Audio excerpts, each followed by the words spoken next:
Dear white people, does context matter?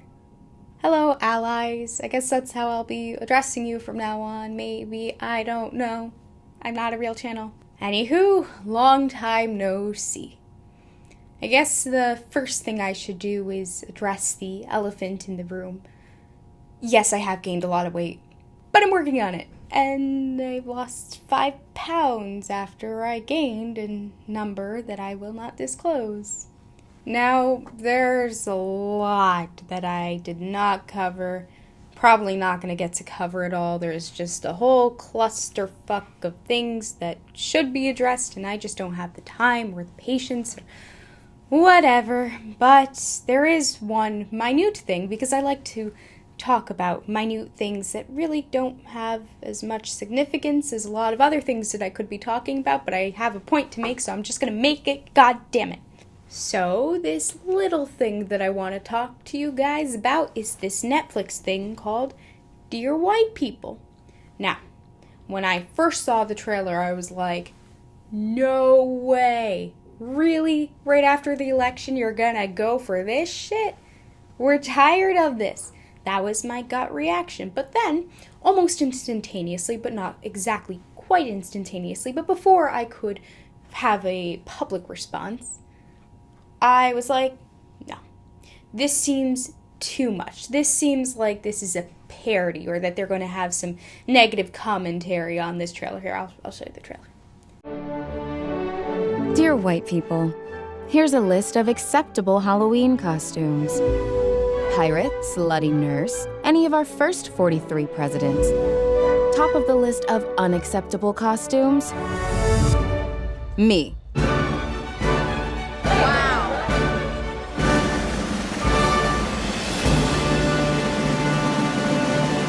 So that seems like absurd and ridiculous and believable considering what we have been seeing from the SJW people type thing for a while now.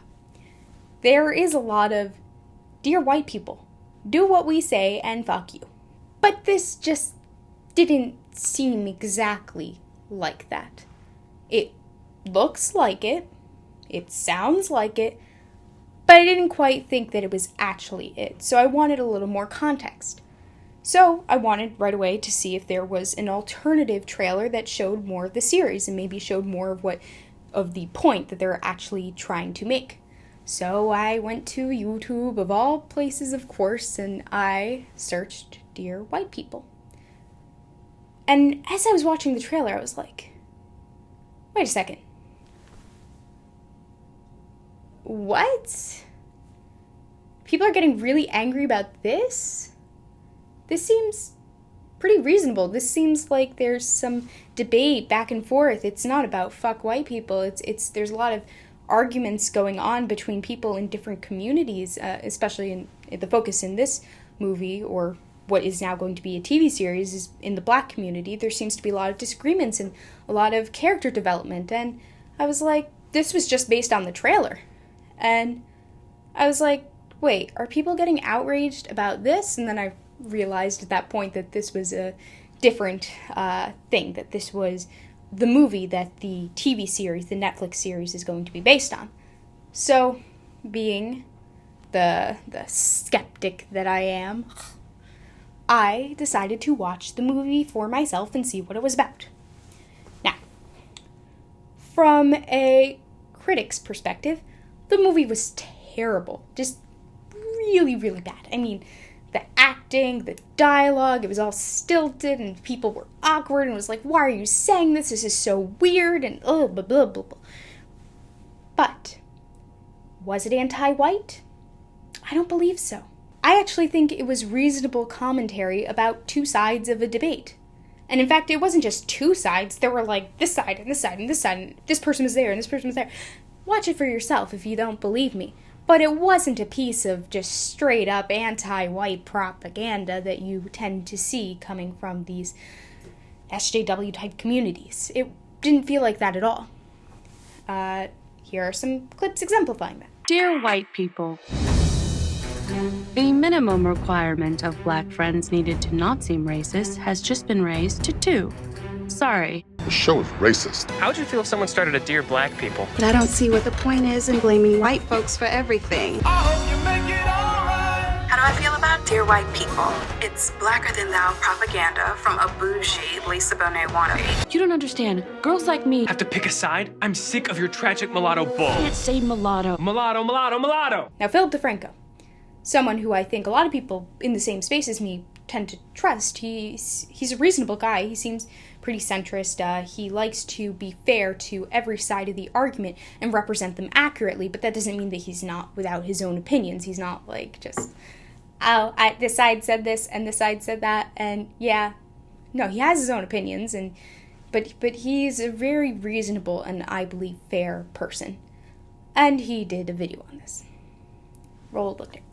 And the first thing we're going to talk about today is Dear White People. Yesterday, a trailer dropped for the Netflix original series Dear White People, and there was massive outrage. People hating this thing. The YouTube video had around 7,000 likes, over 130,000 dislikes. People were outraged, saying that this is racist garbage. Other people saying that let's boycott Netflix. People posting screenshots of them canceling their account. You had people like Baked Alaska writing, Netflix denounced a new anti-white show, Dear White People, that promotes white genocide. I canceled my account, do the same. Hashtag no Netflix. If you've watched this channel before, you saw how I went off on MTV's video, the Dear White People video there. You might think that you know how I'm gonna respond to this, but I might surprise you. That 3-minute MTV video was a tone-deaf, racist piece of garbage. But this trailer for a Netflix series based on the movie released in 2014 of the same name, and unfortunately shares the same name as that stupid MTV video. If it's anything like the movie that it's based off of, it's not anti-white and it won't be racist. And hear me out before you start slamming that dislike button, which is gonna happen by the passerby. After seeing that tweet saying that this was an anti-white series that promotes white genocide, I was like, okay, I gotta watch the fucking movie. Is Netflix that stupid to fund something that's promoting white genocide? I gotta see the movie. Back when they announced that they were gonna make the original movie, that they were gonna make this series, I had no interest to watch it whatsoever. At that time, I thought it's probably gonna be some stupid racist bullshit. And I could not have been more wrong. The movie's actually more about the infighting of the black community, of do I live up to a stereotype? Do I rally against it? Does that also make me bigoted and racist towards white people? And no one's an inherently evil character. You have really smart debate between white and black characters in the movie. Different points of views, different experiences. Even if you could say there was a bad guy in the movie, he's not even the ultimate bad guy. A lot of people, including an Andy Warski, said that this was just pure, straight up anti-white propaganda. Oh my God. So yesterday we did a video talking about this Dear White People television series for Netflix that was coming out, and we're talking about how it's just the liberal agenda pushing fuck white people, and it's race baiting garbage. And a few people said, hey guys, it's satire. I think you jumped the gun. So we were like, holy fuck, maybe we did jump the gun. Let's go watch this. So we watched the movie that it's based off of, this 2014 movie, and my God, is it more race baiting and more fuck white people than I ever imagined. It is the whole thing. That is the entire plot. Watch it to the end. If you don't believe us, I don't care. This is propaganda buttered up with fucking satire. And after watching the film, that couldn't be further from the truth. It's not just straight up anti-white propaganda. There's good and bad people from both sides if you look at it. The sides, it's not even white against black. There's black people against black people in the film. It's not black versus white where it's, the white people are being shown to be the demons. That's not the case. It was a very fair, in my belief, I think it was a very fair movie. Now, Andy, oh my God, it's just, I'm gonna get a lot of hate for this. Andy to me is just such a hack. I'm sorry, he's just such a hack. And maybe I'm a hack, but I don't think so. I get hate from everyone because I'm just obnoxious. But Andy has this, there's a community that just, if you say, I'm against feminism, I'm against Islam, I'm against the SJWs, I'm against Donald Trump. Oh, nope. Fuck you. Fucking hell. You're what? You're fucking Hillary shill? Fuck you, bitch. Anyway, Andy Warski did not have anything intelligent to say on this film. It's like a satire package, and when you open it, it's propaganda. I think he was... I have trouble believing he actually even watched the full movie. He claims he did, but based on what he said, it sounds like really he just watched the trailer to the new series without actually getting the full context of the film. Or maybe he read a synopsis online. Who knows?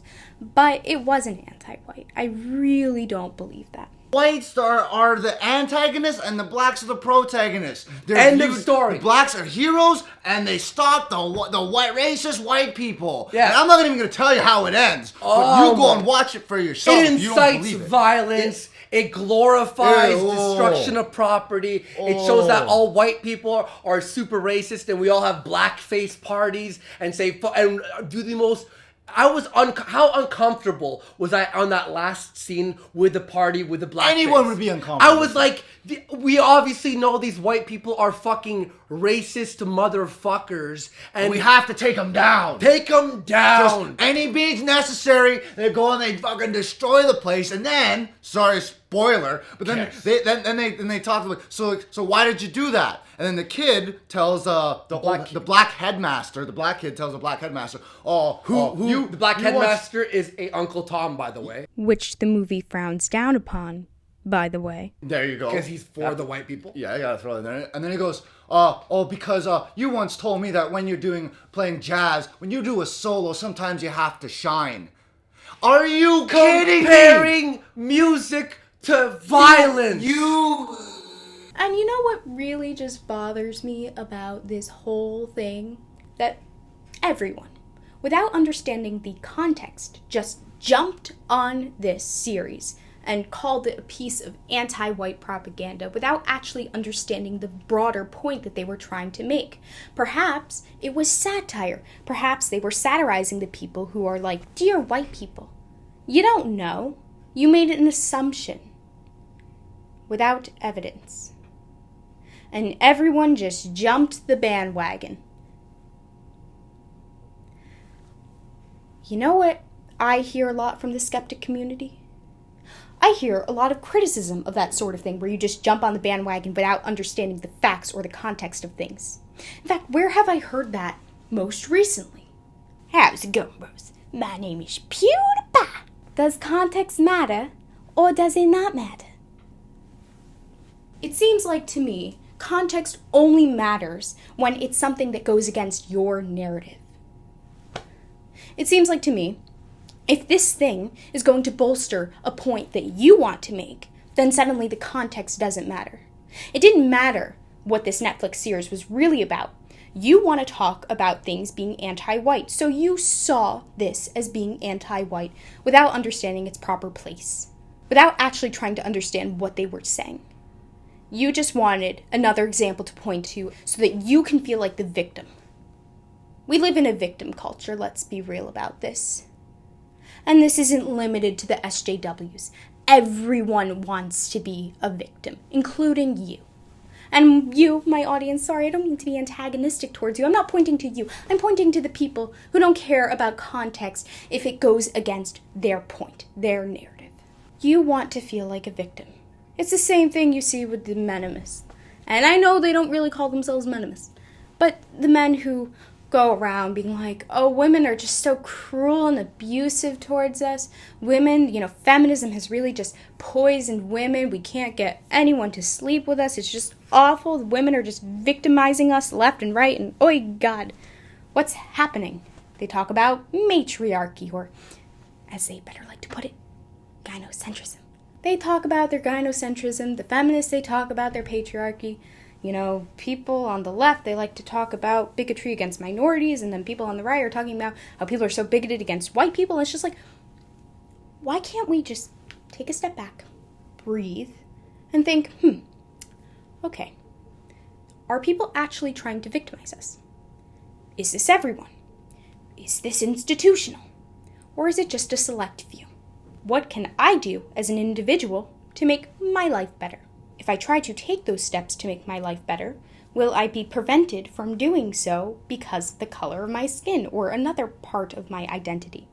A lot of people are just ideologues, and they want things to suit their narrative, and the context doesn't matter. It ceases to matter if it goes against their narrative. That's what really disturbs me about this whole thing with the dear white people. It's just another sign of the level of hypocrisy that we are seeing in the so-called skeptic community. You know, I was angered by something recently. Sargon of Akkad, who you've seen in my videos, I go back and forth on.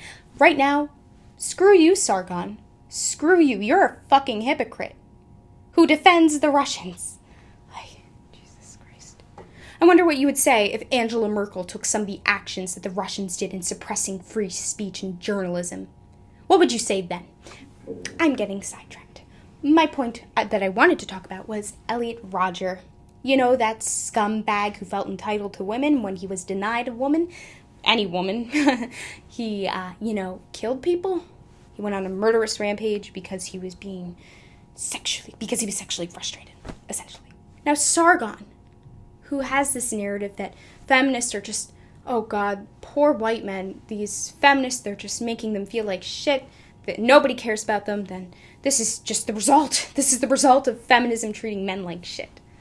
If you want to be seen as a full human being, Lacey, perhaps you should try seeing other people as full human beings, such as these guys that you're talking about, who clearly have severe mental health issues, and you're just saying, no, they're misogynists, they're evil, they're bad. They are not, they are insane. They are people who have had really bad experiences in this life, and you don't care. Elliot Rodger was a privileged rich boy. I don't even think he was white. I don't even care. He was rich and privileged. And you know why women probably didn't want to sleep with him? Because he was an asshole. An entitled asshole. You think that most women are going to want to spread their legs for that? That man, I don't want to dehumanize him. The murderer. And this video that Sargon made really pissed me off. Oh, so what you're saying is that there are absolutely men out there who don't deserve love, who don't deserve to find someone who makes them happy. Because I tell you what, I think that if we were reversing the genders here, you would absolutely say that every woman is definitely entitled to find a man who would make her feel like a special princess. Oh, but God forbid that a man thinks, what's wrong with me? Don't I deserve to find a woman? You know, this is the problem. It's the complete lack of fucking empathy. They are human beings too. Because if it was reversed, if, let's say, a nerdy little girl, short, dweebish, actually, no, short's kind of considered attractive. Let's say she's too tall, and she's got pimples, and she's just not very attractive, or she has a very ugly personality, or she's really, really shy in a very awkward, unflattering way. Let's say she wanted to have sex with men, and she went around, trying to get laid, and men didn't want to have sex with her. Let's say she even tried to only go after the most attractive of men, because she felt she was entitled to that she was so good and deserved to sleep with the best guys, which was kind of the case with Elliot Rodger. If he went after the most attractive women, it wasn't, what if there was like a girl over here in the corner being like, oh, Elliot, I love you. He would be like, no, fuck you, bitch. So maybe he didn't have to be sexually frustrated, but he just sort of chose it. I don't want to blame the poor victim, though. The victim of his own inadequacy and inability to attract a woman because he was an asshole. Getting back to the point, the reverse, of woman being unattractive and trying to obtain men. I highly doubt that if this girl went on a murderous rampage, purposely trying to kill men because men deprived her of the sex that she's entitled to, I highly doubt that Sargon would be like, oh, this is just the evilness of what men are doing. These men deprived her of sexual gratification, and this is the result, the inevitable result. You're preventing women from just being women. This is what feminism has wrought. A generation of men who do not know what to do, who are being demonized for what they are. God, no, he never would have said that. Now, what does feminism have to do with what Elliot Rodger did? Women have been denying men sex for centuries. Centuries. So suddenly, feminism is actually the thing that's causing men to go on murderous rampages because women deny them sex? If anything, feminism should have the opposite result, because feminism, the sexual revolution in the 60s and 70s, feminism was a very strong advocate of sexual revolution, meaning sex outside of marriage, condoms, protection, things that enable women to have casual sex, which is, if I could have just had sex with one woman, I wouldn't be doing this, is something Elliot Rodger said. So, if we lived in a society that was not sexually liberated, we would still see the same result, according to him, because sex was the thing that made him do this. Please, Sargon, tell me the link between feminism and what he did. This is a disease of the modern age. You are responsible for perpetuating it by disenfranchising these poor fucking guys who don't have any options left. When someone takes the option of absolute, insanely last resort, you have to wonder what kind of system is producing them. And I tell you what, Lacey, it is a fucking feminist system that's doing this. Disenfranchised. You use that word to describe him. This rich son of a Hollywood producer was disenfranchised? Are you kidding me? Did you see his car? That's actually probably one of the reasons why women didn't want to sleep with him. He'd be like, look at my car. Yeah, I drive that. Women tend to not like that, actually. Women tend to not like men who are just obnoxious and flash their wallets and think, that's enough. That's really what's just gonna make us part the seas for you, baby. No. Someone whose name you've blanked out for some reason has said, I'm glad he did what he did. Women are destroying society. Women need to be woken up to the fact that their actions cause men to go crazy. Women attack people psychologically as they cannot use physicality. The only way a man can fight back is physically. I applaud what this guy did, and I encourage more young men to take women's lives. It is the only way we can fight feminism. Women have declared war on us guys. We have to fight back. Well done, Roger. What you did is the right thing to do. More women have to die. Right. Now, I don't think anyone has to die. I think that nobody has to die. That's the problem with ideologies as a whole. But why would this person say this in public to the whole world? Why would he say that, look, women are attacking men and men cannot fight back in the same way? You don't care, though. That's the thing. You don't care. You do not care that these guys are feeling this way. You have no compassion. Maybe, Sargon, you should exercise a little more empathy and try to understand the female perspective. What exactly do you think feminists did that made him go on this rampage? Do you think that feminists, they made women feel more entitled to their bodies? More willing to say no, and the fact that they said no was what resulted in him doing this? I mean, it was the deprivation of sex, but that was his own reasoning that he gave. So, should those women have just said yes despite what they wanted? You wouldn't say that, and you're not making that argument. But I'm trying to understand what the link is between feminism and Elliot Rodger. You didn't really make that clear in your video. I'm tired of hypocrisy. I'm tired of it. I'm tired of these so-called rational, skeptical people making allowances for things that they wouldn't if the situation were reversed. I'm so tired of it. I wonder what Sargon's thinking when he talks about feminism and Elliot Rodger. What's going on in his head? Is he imagining these stuck-up SJW people just being like, excuse me? Nah, honey, you're a man, so fuck you. In fact, these women weren't just like fuck men. They fucked men. Just not Elliot Rodger. What are you saying, Sargon? What is your point? You have a narrative. It's anti-feminist, and you interject it where it need not be interjected, where it doesn't apply. That's called having a lens, Sargon. And your lens is preventing you from seeing the truth. And the truth is that Elliot Rodger was a rich, entitled, spoiled boy who didn't deserve women. In the end, he proved that. Anyone who's going to go on a murderous rampage because they don't get what they want shouldn't get what they want.